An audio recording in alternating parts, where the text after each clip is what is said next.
Delta 1943, cancel takeoff clearance.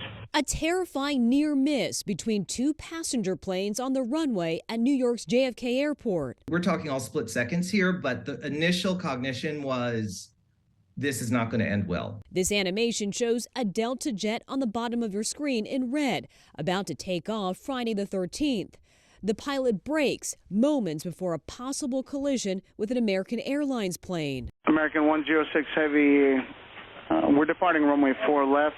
I guess we'll listen to the tapes, but you were supposed to depart runway 4 left. The FAA released a statement saying Delta Flight 1943 stopped its takeoff roll approximately 1,000 feet before reaching the American Airlines aircraft. Where was the miscommunication between the American crew and the air traffic controllers? The Delta crew was doing everything they were told to do. How rare is something like this to happen? This happens occasionally where there'll be a misunderstanding about an air traffic control clearance and somebody will end up having to reject a takeoff. No one was hurt in the incident, but the Delta flight returned to the gate where 145 passengers and 6 crew members deplaned. Brian Healy was on board during the close call. It was like a split second of panic that resulted in this audible reaction on the plane.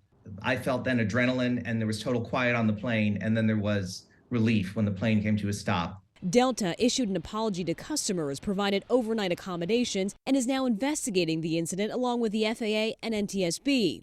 A potential tragedy averted with just seconds to spare. Kathy Park, NBC News.